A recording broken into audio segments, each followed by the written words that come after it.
오늘 주신 하나님의 말씀은 창세기 5장 21절에서 24절 말씀입니다.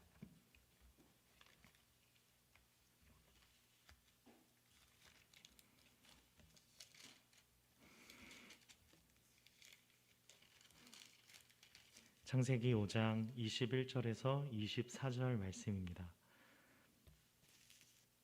제가 대신하여 봉독해 드리겠습니다. 에녹은 65세에 무드셀라를 낳았고 무드셀라를 낳은 후 300년을 하나님과 동행하며 자녀들을 낳았으며 그는 365세를 살았더라. 에녹이 하나님과 동행하더니 하나님이 그를 데려가심으로 세상에 있지 아니하였더라. 아멘. 창세기 5장에는 아담과 그 후손들의 족보가 기록되어 있습니다. 전부 10명이 등장하는데 나중에 창세기에는 이 족보가 여러 번 나오며 이 족보의 기록들은 전부 죽었더라를 반복하는 결론으로 기록되어 있습니다. 1000년 가까이 살았지만 결국 죽었다는 내용이 반복됩니다. 그런데 오늘 우리가 읽은 21절 이하의 본문에는 지금까지 족보에서 서술되고 있는 맥락과는 굉장히 상이한 내용이 나옵니다. 죽지 않은 에녹입니다. 범죄하여 사망을 자초한 인류 그 가운데서 에녹은 어떻게 죽지 않고 살아서 하나님 나라에 이를 수 있었을까요? 오늘 이 본문은 창세기 5장에서 가장 두드러지는 대목이라고 할 수 있습니다. 5장 24절입니다.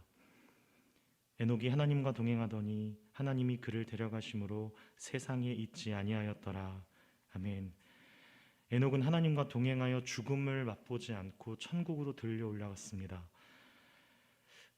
오늘날 성도들 입장에서는 조금 간단하게 에녹이 믿음을 가지고 신앙을 지켜 구원을 얻었다고 이렇게 생각할 수 있지만 창세기에 처음부터 등장하는 아담과 하와 그리고 그 죄악으로 말미암아 태어나는 가인과 아벨 또 그 어떤 일련의 사건들을 통해 다루었듯 범죄 이후 모든 후손이 죄인으로 태어난 것을 보았고 한 사람도 예외 없이 전부 죽는 것으로 끝나는 인생임을 우리가 확인할 수 있습니다.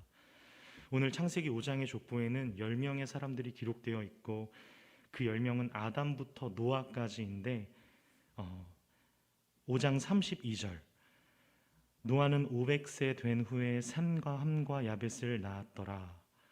이렇게 끝내놓고는 6장, 7장, 8장, 9장에 걸쳐 홍수 심판 이야기가 등장합니다.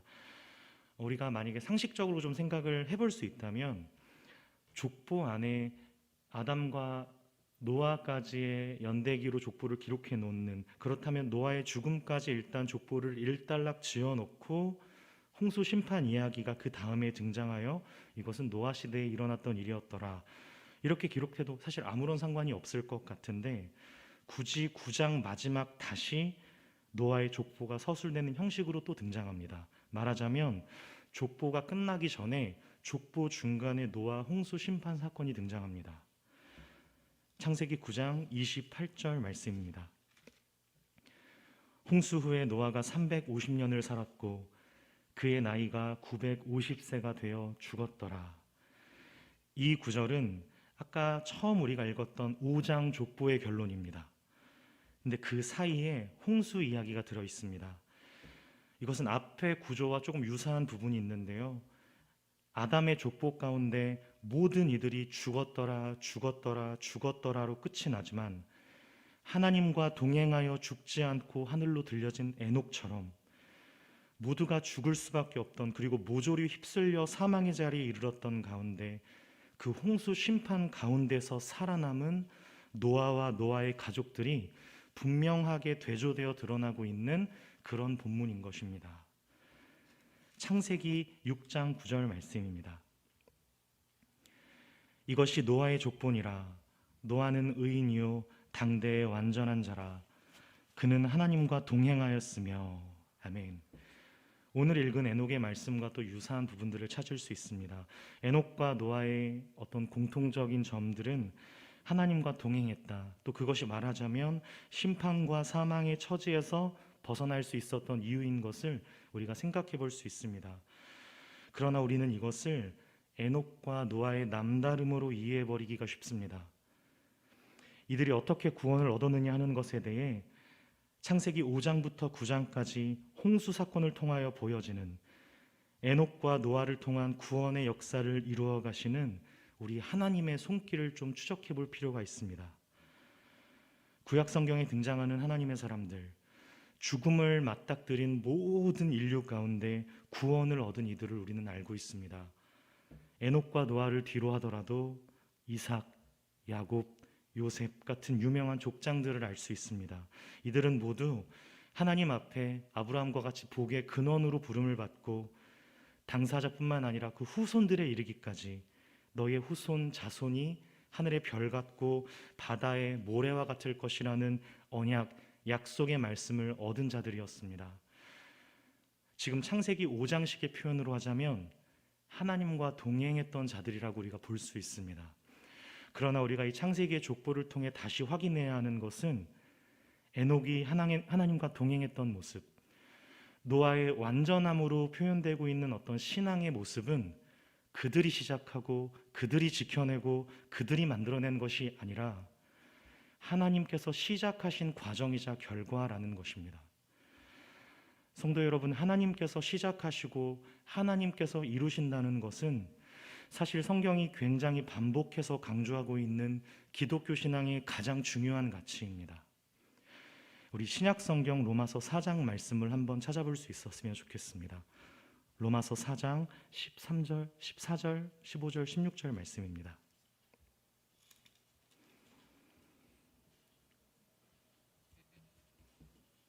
로마서 4장 13절 말씀입니다.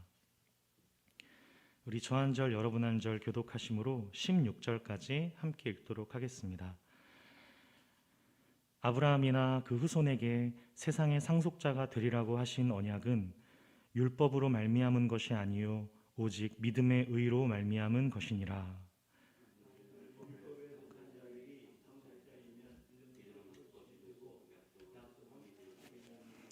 율법은 진노를 이루게 하나니 율법이 없는 곳에는 범법도 없느니라. 그러므로 상속자가 되는 그것이 은혜에 속하기 위하여 믿음으로 되나니 이는 그 약속을 모든 후손에게 굳게 하려 하심이라.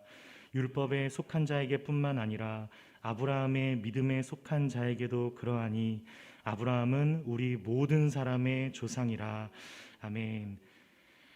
하나님께서 우리에게 허락하신 구원이 어떻게 우리에게 은혜로 고백될 수 있는지를 아브라함과 그 후손에게 하신 약속, 너의 자손이 하늘의 별 같고 바다의 모래 같을 것이라. 여러분, 아브라함은 의롭다고 인정받을 만한 아무런 자격이 없는 사람이었습니다. 본인 스스로가 그것을 증명하는 많은 일들을 벌였습니다. 그러나 하나님은 아브라함을 의롭다고 인정해 주셨고 그 후손들을 향해 주어진 약속이 율법 전에 있었다는 것으로 기록되어 있다는 본문입니다. 왜일까요? 말씀에 의하면 율법에 속하면, 즉 지켜서 얻을 수 있는 것이라면 믿음이 헛것이 되고 약속이 파기되기 때문입니다. 지켜서 얻을 수 있는 것이 아니라는 것입니다.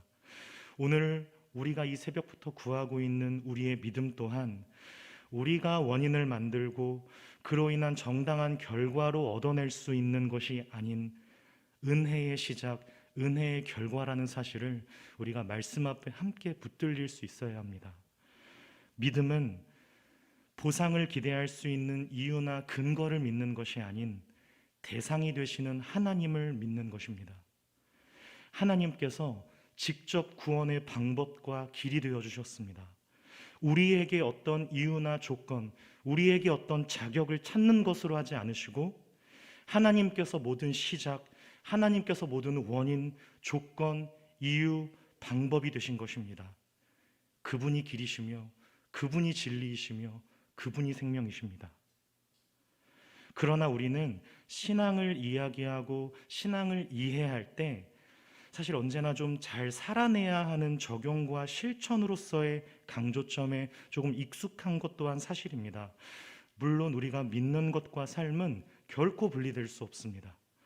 그러나 하나님께서 계시다는 것, 하나님께서 시작하셨다는 것이 분명히 전제되지 않은 믿음은 많은 경우 헛된 자기 확신이 없다는 것을, 그것을 깨닫는 것은 시간 문제일 뿐입니다. 로마서 11장 말씀입니다. 로마서 11장 32절 33절 말씀 제가 대신 봉독해 드리겠습니다. 하나님이 모든 사람을 순종하지 아니하는 가운데 가두어 두심은 모든 사람에게 긍휼을 베풀려 하심이로다. 깊도다 하나님의 지혜와 지식의 풍성하며 그의 판단은 헤아리지 못할 것이며 그의 길은 찾지 못할 것이로다. 아멘. 에녹과 노아로 시작한 하나님 구원의 놀라운 역사는 에녹과 노아의 당시 남다른 특별하고 유별나도록 정결한 그들이 무언가를 그런 걸 가지고 있는 존재들이었기 때문에 그들에게 무엇인가 돋보였던 신앙의 자세에 하나님 감동하셔서 주어진 보상이나 대가가 아니라 인간의 죄악으로 말미암아 죽음의 궤도를 달리는 심판의 한복판에서도 당신의 기쁘신 뜻대로 지으시고 창조하신, 즉 하나님이 시작하시고 목적하신 바를 결코 포기하시거나 없었던 것으로 하지 않으시겠다는 약속의 증거, 은혜의 사건이라는 것이 증언되고 있는 것입니다. 하나님이 그 자리에 계시다는 것입니다. 지금 하나님이 살아계십니다. 노인을 위한 나라는 없다라는 영화가 있습니다.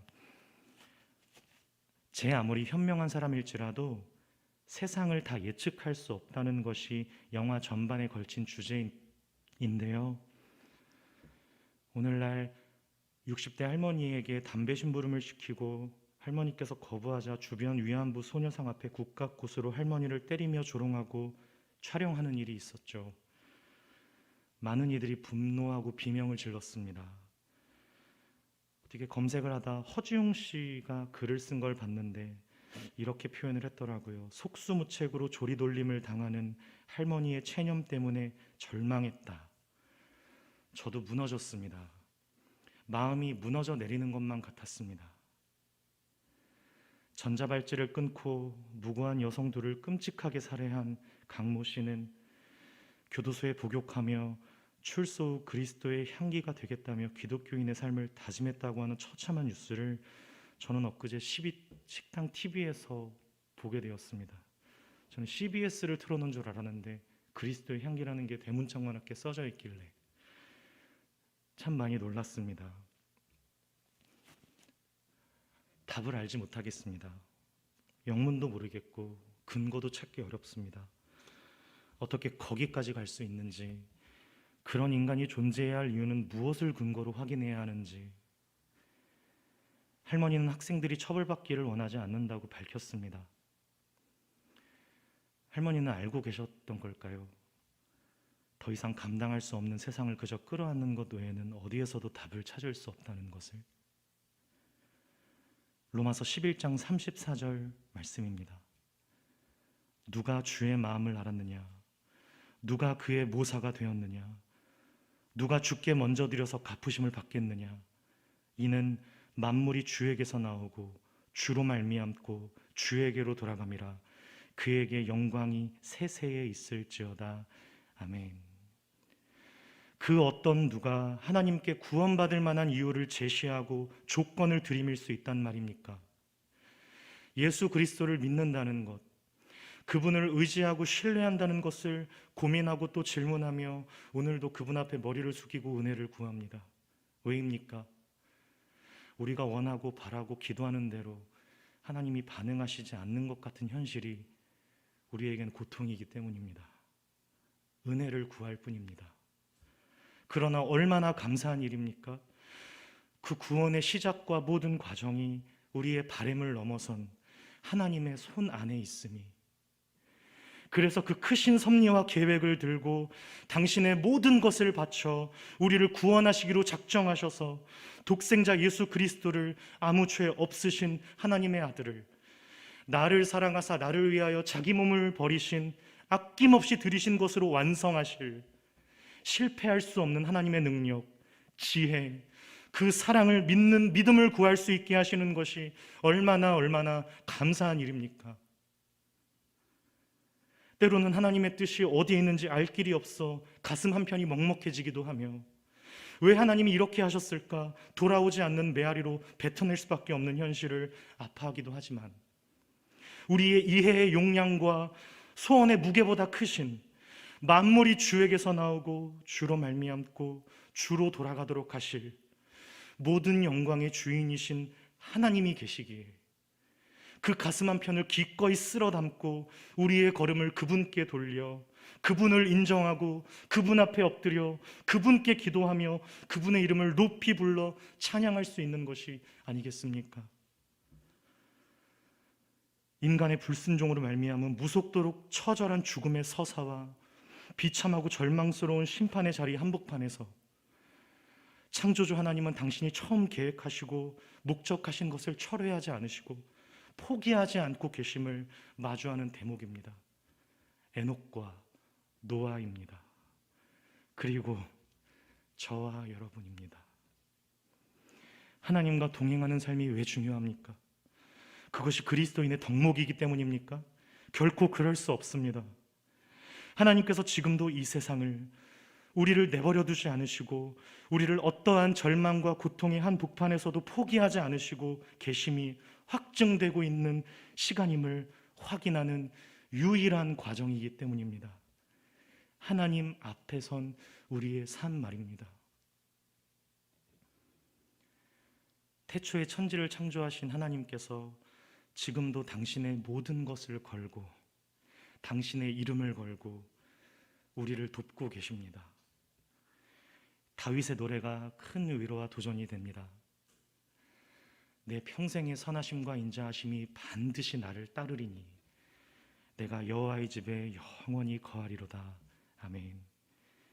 사랑하는 제작교회 여러분, 하나님께서 우리와 함께 하십니다. 오늘도 이 아침 함께 기도할 수 있었으면 좋겠습니다. 또 기도하기를 원합니다. 하나님, 오늘도 성실하신 하나님께서 우리를 깨워 하나님 앞에 간구하며 엎드릴 수 있도록 도와주시니 감사합니다. 우리를 긍휼히 여겨주시고 우리를 불쌍히 여겨주시고 우리에게 은혜를 베풀어 주셔서 오늘도 우리의 삶의 한 자리에서 하나님의 희미한 음성 가운데서도 귀 기울이며 하나님과 동행하는 거룩하고 복된 행복한 자녀들이 될 수 있도록 도와주시옵소서. 우리 마음을 모아 함께 기도하도록 하겠습니다. 하나님 감사합니다. 오늘도 이 시간 가운데 우리를 부르시고 인도하여 주신 하나님의 은혜를 감사드립니다. 언제 어디서나 하나님을 구하며 찾고 하나님을 의지할 수 있는 믿음의 자녀들 되게 하여 주시옵소서. 하나님, 우리의 모든 형편과 우리의 모든 처지를 아시는 하나님께서 당신의 이름을 붙들며 의지할 수 있는 길로 우리를 인도해 주시옵소서.